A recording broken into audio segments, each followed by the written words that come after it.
Mapema mwezi Aprili mwaka 2025, mkuu wa kikosi cha Marekani barani Afrika cha AFRICOM, Jenerali Michael Langley alitoa kauli tata mbele ya bunge la Senate la Marekani akimtuhumu rais wa Burkina Faso Captain Ibrahim Traore kwa kutumia vibaya rasilimali za taifa lake, hususan dhahabu, kwa manufaa binafsi. Jenerali Michael Langley aliliomba bunge hilo likubali kutoa kibali cha kukamatwa kwa rais Ibrahim Traore, akidai kuwa hatua hiyo itasaidia kuzuia matumizi mabaya ya rasilimali na kuwalinda wananchi wa taifa hilo kutoka kwenye mikono ya kijeshi. Kauli hiyo ya Langley ilileta taharuki kubwa, si tu nchini Burkina Faso bali pia katika mataifa mengine mengi ya Afrika. Wananchi walihisi kuwa Marekani inatumia kisingizio cha demokrasia kuingilia masuala ya ndani ya mataifa huru ya Afrika na kuchochea hali ya mtafaruku na machafuko kwa maslahi yao ya kiuchumi, hasa unyonyaji wa rasilimali kama dhahabu, mafuta na madini mengine. Mara baada ya taarifa hizo kuripotiwa katika vyombo mbalimbali vya habari duniani, hasira zililipuka nchini Burkina Faso, ambapo wananchi waliitisha maandamano makubwa kupinga kauli ya Langley. Maandamano hayo yaliambatana na maandiko na mabango yaliyosema, Burkina Faso sio koloni, acheni kuua viongozi wetu, na Afrika sio mali ya Marekani. Waandamanaji walihoji kwa nini Marekani inaendelea kuwanyamazia kimya viongozi wa mataifa mengine ambao wanatuhumiwa kwa ufisadi mkubwa lakini hawajachukuliwa hatua yoyote. Walitaja mifano ya viongozi wa mataifa rafiki wa Marekani waliohusishwa na uporaji wa mabilioni ya fedha, lakini Marekani haijawahi kutoa kibali cha kukamatwa kwa viongozi hao. Taarifa kutoka ndani ya uongozi wa Marekani zilivuja na kuonesha kuwa Wizara ya mambo ya nje ya Marekani haikuridhika na kauli ya Langley. Wengine waliona kuwa matamshi yake yameisababishia Marekani aibu na kusababisha hasira na misukosuko kote duniani. Taarifa hizo zilidai kuwa kuna mjadala ndani ya Marekani ya kutaka Langley aondolewe kazini kutokana na kauli yake ya upande mmoja isiyozingatia hali halisi ya Burkina Faso na athari za kisiasa na kidiplomasia kwa Marekani barani Afrika. Siku 5 baada ya kauli hiyo ya Langley, maandamano yalizidi kushika kasi katika miji mikuu ya Afrika kama vile Bamako, Ouagadougou, Kinshasa na Asmara, ambapo raia waliandamana kwa amani lakini kwa sauti moja ya kumpinga Langley na hatua ya Marekani kuingilia masuala ya Burkina Faso. Waandamanaji waliikumbusha dunia jinsi Marekani na washirika wake wa NATO walivyotumia propaganda na uongo kuwarubuni wananchi wa Libya ili kumuondoa madarakani Kanali Muammar Gaddafi, jambo ambalo lilisababisha taifa hilo kuingia katika vita vya wenyewe kwa wenyewe vinavyoendelea hadi hivi sasa.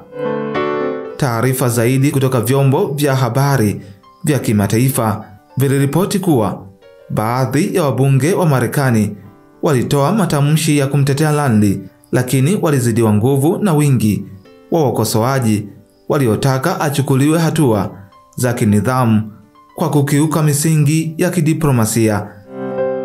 Katika hatua ya kushangaza, Wizara ya Ulinzi ya Marekani hivi majuzi ilitangaza kuwa Langley amesimamishwa kazi kwa muda, huku uchunguzi ukiendelea kuhusu kauli zake dhidi ya rais wa Burkina Faso Ibrahim Traore. Wakati hayo yakiendelea, mashirika ya habari yaliyo huru yalifichua kuwa Langley alikuwa amewekezwa na mashirika makubwa ya madini kutoka Magharibi ambayo yamekuwa yakitafuta kuingia Burkina Faso kwa nguvu tangu Traore alipochukua uongozi na kuweka vikwazo kwa wawekezaji wa kigeni. Ripoti hiyo iliongeza shinikizo kwa serikali ya Marekani kuachana na Landi, huku makundi ya haki za kibinadamu yakimtaja kuwa mtu hatari kwa amani ya kimataifa. Kauli zake zinaweza kusababisha vita vya wenyewe kwa wenyewe kama ilivyotokea Sudani au Libya. Katika kujibu mapigo dhidi ya hotuba ya uongo iliyosemwa na Jenerali Landi wa AFRICOM, Rais wa Eritrea Isaias Afwerki ametangaza rasmi kuvifuta vyama vyote vya upinzani nchini Eritrea, akieleza kuwa vimekuwa vikitumika na mataifa ya Magharibi, hasa AFRICOM chini ya Landi, kama njia ya kuingilia na kudhoofisha serikali halali za mataifa ya Afrika. Rais Afwerki ameamuru pia kufukuzwa kwa raia wote wa kigeni wanaoshirikiana na Landi kuondoka barani Afrika mara moja na majeshi yake. Hivi majuzi, Eritrea ilitangaza kukataa msaada wa chakula kutoka Marekani, ikisisitiza kuwa nchi hiyo haikabiliwi na njaa kama inavyodaiwa na taasisi za kimataifa zinazofadhiliwa na Marekani. Rais Afwerki alisema kuwa misaada hiyo ni kisingizio cha kudhoofisha mataifa ya Afrika kiuchumi na kisiasa. Wadadisi wa masuala ya kimataifa walieleza kuwa kauli ya Landi imefufua kumbukumbu za kipindi cha vita baridi ambapo Marekani ilikuwa ikitumia mbinu kama hizo kuondoa viongozi wa mataifa waliopinga sera za Magharibi. Wengi walitafsiri hatua hiyo kama kurudi kwa siasa za mvutano ya kiitikadi.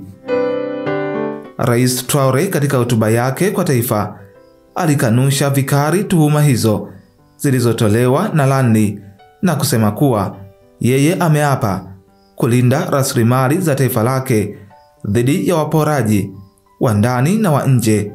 Alisema kuwa hatakubali kurudiwa kwa historia ya udhalilishaji kama ilivyotokea nchini Libya. Traore alisema kuwa Burkina Faso itaendelea kushirikiana na mataifa yote kwa misingi ya kuheshimiana, lakini haitakubali tena kuwa soko la mataifa yenye tamaa ya rasilimali. Alisema taifa lake linajitegemea na lina mipango madhubuti ya maendeleo. Maandamano yaliendelea kwa wiki mbili mfululizo, huku viongozi wa mashirika ya kiraia wakitaka Marekani imuombe radhi Rais Traore kwa kile walichokiita ni matusi kwa uhuru wa Afrika. Walitishia kuvunja uhusiano wa kidiplomasia iwapo Marekani haitachukua hatua. Mataifa mengine kama Mali, Niger na Guinea pia yameungana na Burkina Faso katika kutangaza sera mpya za kudhibiti rasilimali zao na kupunguza utegemezi kutoka mataifa ya Magharibi. Licha ya taarifa hizo kutolewa juu ya kufukuzwa kwa Jenerali Michael Landi katika kikosi cha AFRICOM, taarifa zinadai kuwa Landi hajafukuzwa bali ni mpango wa Marekani kutaka kuipumbaza dunia ione kuwa jenerali huyo amefukuzwa kazi, lakini ukweli ni kwamba ataendelea kutumika kwa siri katika kazi nyingi za Marekani, hususan barani Afrika. Inadaiwa kuwa Marekani imewafukuza kazi majenerali wengi wenye asili ya Afrika katika jeshi lake tangu Trump alipoingia madarakani, lakini Jenerali Michael Landi ataendelea kuhudumu katika jeshi hilo licha ya taarifa kuvuma kuwa amefutwa kazi. Endelea kufuatilia BMTV Tanzania.